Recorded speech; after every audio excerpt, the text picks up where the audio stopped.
Assalamualaikum warahmatullahi wabarakatuh.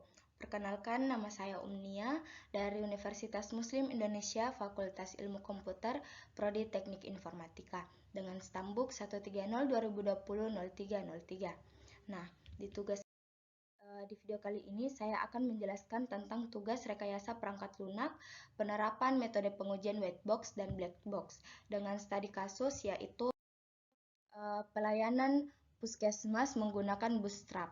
Nah, pemanfaatan teknologi pada bidang kesehatan serta tingginya tuntutan masyarakat terhadap pelayanan kesehatan yang lebih berkualitas menuntut dikembangkannya sistem pelayanan puskesmas terhadap guna untuk mendukung kinerja. Sequential searching merupakan teknik pencarian data dengan cara masukan berupa sebuah kata kunci lalu mulai dari awal. Nah, berikut metode penelitian. Dalam penelitian ini, pengembangan sistem yang digunakan yaitu model inkremental. Nah, model pengembangan sistem pada rekayasa perangkat lunak berdasarkan perangkat lunak persyaratan yang dipecah menjadi beberapa fungsi atau bagian, sehingga model pengembangannya secara bertahap. Tahapannya yaitu analisis, desain, kode, dan tes.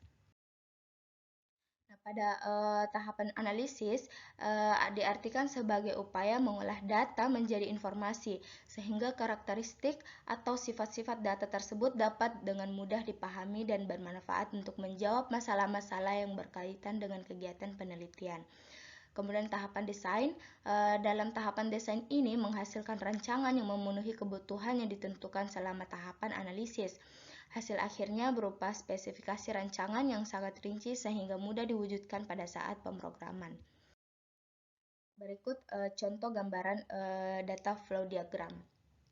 Ada data pasien, kemudian masuk ke data gejala penyakit, kemudian ke sistem gejala penyakit pasien, lalu petugas melakukan pemeriksaan dan mengeluarkan hasil diagnosa dari pasien. Kemudian hasil diagnosa penyakit, input data obat, info pemakaian obat. Kemudian hasil pemeriksaan kembali kepada pasien. Selanjutnya ada pengkodean yang mengimplementasikan hasil desain ke dalam kode atau bahasa yang dimengerti oleh mesin komputer dengan menggunakan bahasa pemrograman web. Sistem ini, bahasa pemrograman yang dipakai adalah PHP, database MySQL, dan implementasi Bootstrap. Nah, kemudian ada tahapan tes, merupakan tahapan pengujian dalam model pengembangan sistem yang dibuat dengan melakukan secara berurutan pada sistem bagian-bagian agar mengurangi kendala dalam proses pemakaian dari pengguna. Nah, selanjutnya hasil dan pembahasan. Tampilan database puskesmas terdiri dari 4 tabel, yaitu tabel admin, tabel obat, dan tabel pasien, kemudian tabel pemeriksaan pasien. Nah, selanjutnya berikut tampilan menu login yang ditampilkan pada halaman awal program yang digunakan untuk mengakses sistem puskesmas. Selanjutnya masuk ke pengujian white box yang digunakan untuk meyakinkan semua perintah dan kondisi pada aplikasi dieksekusi secara minimal. Pengujian white box digunakan untuk menggambarkan alur dari algoritma. Nah, berikut tampilan algoritma sequential. Nah, selanjutnya kasus dan pengujian white box. Hal yang diuji mencari nama pasien, kemudian skenario yang diharapkan yaitu skenarionya input nama pasien, kemudian jika data benar, kemudian input nama pasien jika data salah.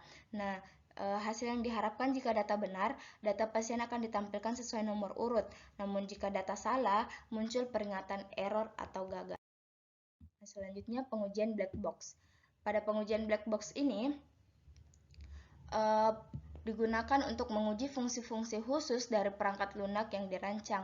Setelah melaksanakan pengujian, maka dilanjutkan dengan kasus dan hasil pengujian. Hasil yang diuji adalah yang pertama itu adalah menu login, skenario, input login jika data benar, input login jika data salah. Hasil yang diharapkan jika input login data benar, user masuk ke sistem menu utama. Namun jika data salah, muncul peringatan error atau gagal.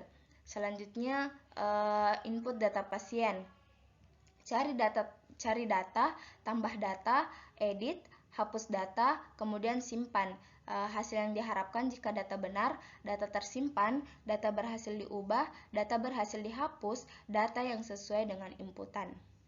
Namun, jika tidak sesuai dengan inputan, maka muncul peringatan error atau data tidak berhasil disimpan, data yang dicari tidak ada. Nah, selanjutnya input data pemeriksaan. Skenarionya yaitu cari data, tambah data, edit, hapus data, kemudian simpan. Jika data yang dicari itu sesuai, maka muncul data tersimpan, kemudian data berhasil diubah, kemudian data berhasil dihapus. Data yang ini merupakan hasil yang diharapkan jika data sesuai dengan inputan. Namun jika data tidak sesuai dengan inputan, maka muncul peringatan error atau data tidak berhasil disimpan. Dan data yang dicari tidak ada. Selanjutnya yaitu input data obat. Nah, skenarionya yaitu cari data, tambah data, edit, hapus data, kemudian simpan. Nah, hasil yang diharapkan itu data tersimpan, data berhasil diubah, data berhasil dihapus jika data jika data tersebut sesuai. Namun jika data tidak sesuai, maka muncul peringatan error atau data tidak berhasil disimpan. Selanjutnya pengujian terakhir yaitu laporan. Nah, skenarionya itu cetak laporan data sesuai kategori dari laporan, cetak laporan data sesuai kategori. Nah, hasil yang diharapkan laporan muncul dan data sesuai dengan kategori. Namun, jika tidak sesuai dengan kategori, maka laporan muncul tanpa data. Nah, kesimpulan yaitu dari hasil pengujian sistem pelayanan puskesmas dengan menggunakan algoritma sequential searching dan bootstrap berbasis PHP dapat ditarik kesimpulan sebagai berikut. Yang pertama, kesulitan dalam pencarian data pasien dapat diatasi dengan form pencarian data bagi pasien lama. Jika data ditemukan ia terdaftar atau belum terdaftar serta membantu pelayanan efektif dan efisien. Yang kedua, membuat sebuah sistem pencatatan data pasien, pemeriksaan pasien, dan data obat membuat pihak puskesmas dengan mudah untuk mengarsipkan data pemeriksaan yang bersifat rahasia. 3. Membuat pengolahan laporan puskesmas seperti data pasien, data pemeriksaan, dan data obat yang menggunakan sistem agar risiko untuk terjadinya kehilangan data tersebut diminimalisasi. Sekian penjelasan dari tugas saya. Assalamualaikum warahmatullahi wabarakatuh.